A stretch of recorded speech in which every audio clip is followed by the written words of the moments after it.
Welkom by nog 'n voorlesing uit Henry Stap aan, geskryf deur Lizet Marie. Ons lees die hoofstuk 4 Junie 2007. Dis vandag presies 2 jaar na die haai-aanval. Die Kaap is troosteloos nat en ek huil saam met die reën wat heel dag lank uitsak. Nes die reën kom my huil ook in vla, moeiteloos, vanself. Dis nie daardie diep huil wat seer vassit in 'n mens se binneste en wat jy amper nie wil laat los nie, omdat dit jou heeltemal stikkend skeer. Gister het ons by Millerspunt gaan eet. Dit was 'n regte Henry-dag, vol uitbundige vrolikheid. Son en see en blinkblou water, so ver as die oog kan sien. Die studente was opgewek en spelerig. Hulle het vleis gebraai, geswem en oor Henry gepraat. Die vorige jaar, toe ons 'n gedenkdiens daar gehou het, het Colleen die gedeelte van die wonderlike visvangs gelees. Die opgestane Jesus het sy disippels, wat die hele nag niks gevang het nie, beveel om hulle nette aan die ander kant van die boot uit te gooi. Hulle het hom nie herken nie, maar tog gehoorsaam. Daar was 'n deurleefde wysheid aan Colleen se praat. Die disippels kon Jesus se opdrag geïgnoreer het. Hulle kon aan hul pyn oor hul meester wat dood is, bly dink het. Hulle kon gesê het, ons gaan huis toe, wat weet die man tog? Maar hulle het geluister en het 'n wonderwerk beleef. Vir Henry se maats, wat feitelik almal finale jaar studente is, het Colleen gesê, moenie Henry se dood leef en maak asof dit nie gebeur het nie. Moenie die gedagte daaraan doelbewus onderdruk en vir jouself sê, ek karring maar net op my ou trant aan tot ek beter voel en Henry se dood vervaag het nie. Luister wat God vir jou hierdeur wil sê. Gebruik die pyn en wat jy daaruit geleer het en gaan die lewe in. Beteken iets vir mense. Verwag wonderwerke. Wim echo hierdie gedagte as hy sê dat dit die swaarste jaar van sy lewe was, maar terselfdertyd die jaar waarin God hom die meeste geseën het. Ek lees elders, we think we're human beings with a spirit. Actually, we're spiritual beings in a human body. Ons mis daardie mens wat Henry is. Sy lyf, sy stem, sy oë, sy hande, sy drukkies. Sy lekker lag, maar sy gees leef helder in ons harte.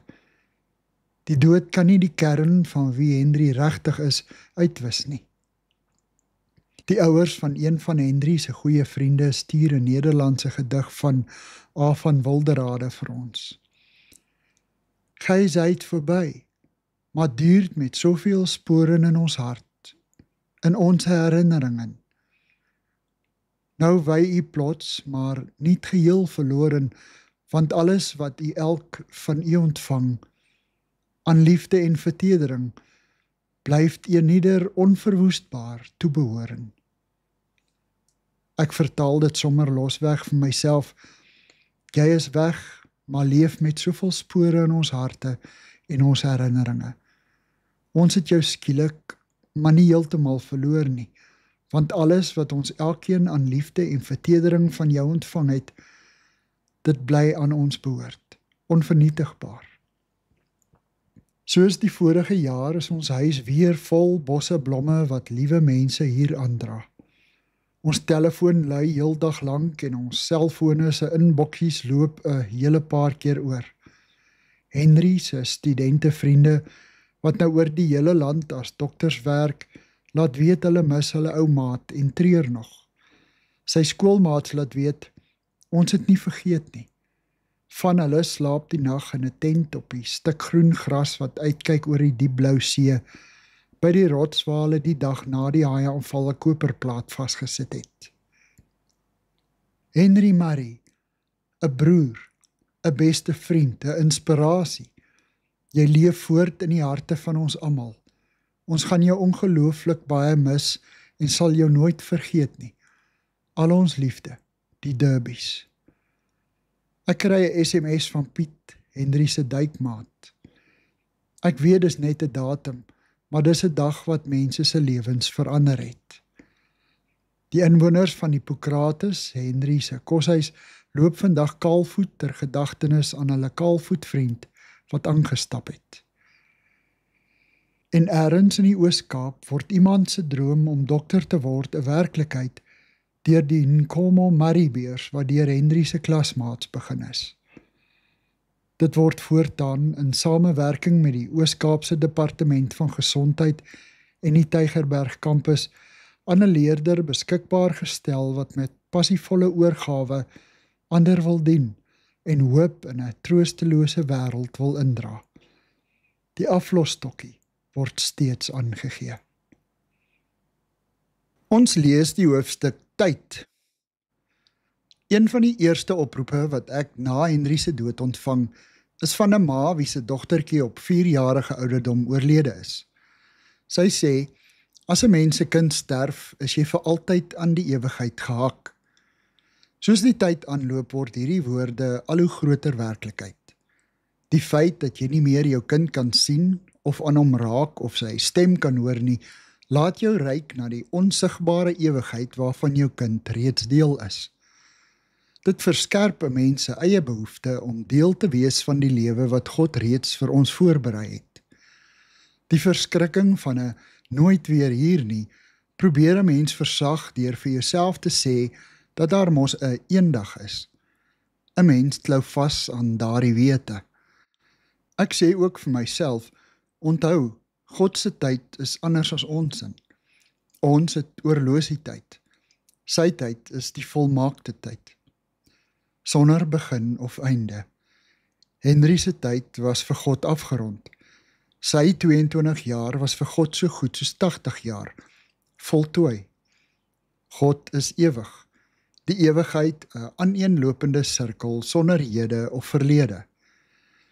Wanneer God ons in sy goedheid aanraak en seën, gee hy vir ons 'n stukkie volmaakte ewigheid. Nie 'n ewigheid daar ver voor ons waar die pad wegraak agter die gesigseinder nie. Nee, hier, in die sirkel van ons klein onvolmaakte aardse bestaan, nou. Wanneer ons so direk met die dood in aanraking kom, reik ons in ons gedagtes oor die rand van ons tydelike bestaan na die groot ewigheidssirkel rondom ons. Die dood verhelder ook jou visie op die hede. Jy sien duidelik watter dinge ewigheidswaarde het. Jy wil mense vermaan om hulle kleinlikheid en selfsug te los. Jou keel trek toe as jy sien hoe behep mense met meer en beter is. Jy is stom in 'n geselskap waar alles rondom status en eer en selfverwesenliking gaan. Ek pyn by die gedagte dat iemand moontlik die ewige lewe kan verpas in die najaag van al hierdie skynparadysvreugdes. Hoe hartverskeurend as ons dink ons lewe, maar in werklikheid is ons dood. As ons aan Henry dink, stem dit ons hartseer. Soms vrolik, maar altyd met 'n deurlopend gerusstellende wete, hy lewe. Hy is deel van God se volmaakte ewigheid. Ons lees die hoofstuk Feesdae. Ons het reg van die begin af vir onsself gesê dat ons nie onnodig gaan laat ontstel deur spesiale datums soos Henry se sterfdag, sy verjaarsdag, Kersfees of ander feesdae nie. Toe werk dit nie so nie. In 'n mens se agterkop bly jy bewus van die 4de van elke maand wat nader kruip. Die hartseer bou op, al probeer 'n mens dit ignoreer. Dis amper 'n verligting as die dag verby is. Net so is Saterdag altyd vol skerp steekies van onthou. Veral as dit 'n helder dag is. Dan dink ek onwillekeurig aan die Saterdag toe hy en Piet nie gou genoeg by die blou waters kon uitkom nie. Vinnig kos afsluk, vinnig wors uit die vrieskas gryp, vinnig die duiktrommel inlaai, uitgelate toet en waai toe hulle die straat af verdwyn. 6 weke nadat Henry vir oulaas met die wit Uno by ons hek uitgery het, was dit sy verjaarsdag. Ons gesin het 'n kuier en saam eet met vriende en familie by Millerspunt beplan. My hart was 'n koue klip in my wat al hoe groter geword het toe nader die verjaarsdag kom. Maar toe ek vroeg die sondagoggend met sy verjaarsdag wakker word, het daar 'n warm vrede in die plek van die klip in my binnekant gelê. 'n Groot dankbaarheid dat ek bevoorreg was om Henry se ma te kon wees. Dat ek hom vir die eerste 22 jaar van sy ewigheidsbestaan kon help vorm. Toe Mimi later daardie oggend vir my 'n kaartjie met 'n foto van Henry daarop gee, echo haar woorde my gedagtes. In my hart dra ek altyd vir Henry saam met my. Toe hy in hierdie wêreld gebore is hy bestem om vir ewig te lewe. Nou is ons paaie vereers geskei, maar eendag wanneer die tyd reg is, sal ons almal weer saam wees in ons Skepper se paradys. Vir Mimi se eerste verjaarsdag sonder Henry koop ek vir haar bosse wit magrietjies. Henry sou in daardie tyd in KwaZulu-Natal wees, waar hy prakties by 'n kliniek wou gaan doen. Daarom het hy vooraf by die datum in haar dagboek 'n briefie vir haar geskryf. Ek sal nie hier wees nie. Ek wens vir jou 'n verjaarsdag toe, besaai met daisies. Hy gee ook vir haar die woorde uit Jesaja 61 vers 1 en 3 saam. Die Here het my gesalf om 'n blye boodskap te bring aan die mense in nood. Die dag waarop hy vir die in Sion wat treur, eer gee in plaas van smart. Vreugde in plaas van droefheid, blydskap in plaas van hartseer. Hulle sal genoem word bome van redding. Die Here het hulle geplant om sy roem te vermeerder. Ons staan klein en swak en krom gebuig in die wind, terwyl ons uilworteltjies bevange aan die growwe klei te klou. Maar met die tyd kry ons voel vat plek aan die ruwe aarde en ons stoot groen blaartjies en lote uit. Ons lig ons koppe na die son. Die aanloop tot die feesdae is grou, met 'n winterkilte wat in 'n mens gaan vassit. Onwillekeurig dink ek terug aan die tye toe alles heel en eenvoudig was. Elke verjaarsdag word 'n onthoudag. Van toe en nou, altyd sluimerend in ons agterkoppe. Nooit weer sommer net enkelvoudig feestelik nie. As die eerste Kersmusiek in die winkels begin speel en die eerste Kersadvertensies met Kerswinskopies ons posbus begin verstop, begin Kersherinneringe my oorspoel. Die baldadige see-Kersfeeste met goue seentjie-lywe en groot hongertes. Tuis Kersfeeste op Van der Bijl Park met wat lemoen en heeldag swem.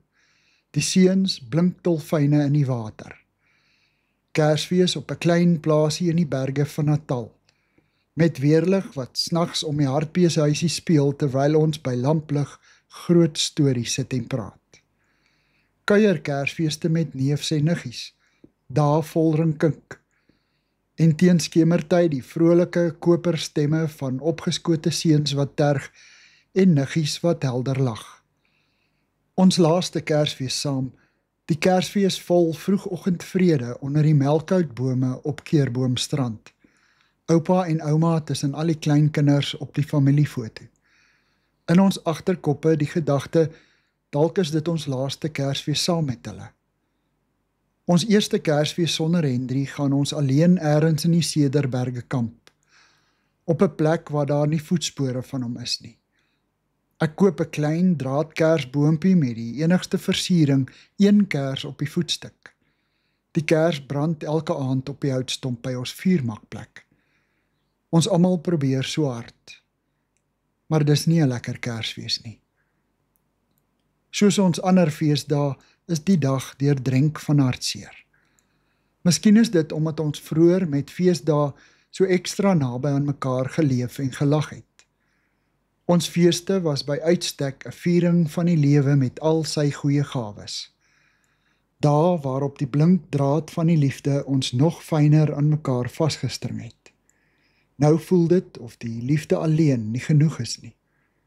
Ongemerk, saam met die seisoene wat hulself aankondig en na 'n rukkie weer vertrek, stoot daar 'n netwerk klein worteltjies ondergronds uit en, al voel ons nog na omwaai, bemoedig ons mekaar met die woorde dat God onsself geplant het om sy roem te vermeerder. Elke dag bedek die Heilige Gees ons met sy koel skadies as ons die versengende son op ons tingerige takkies voel. Hy maak van ons hartseer feesdae dae van hoop, een vir een, stil. Dankie vir die saamluister vandag. Gaan kyk gerus ook op Lizet Marie se webblad vir heelwat ander interessante publikasies wat sy vrygestel het. Die inligting is in die inligtingsparagraaf van hierdie kanaal. Tot volgende keer dan.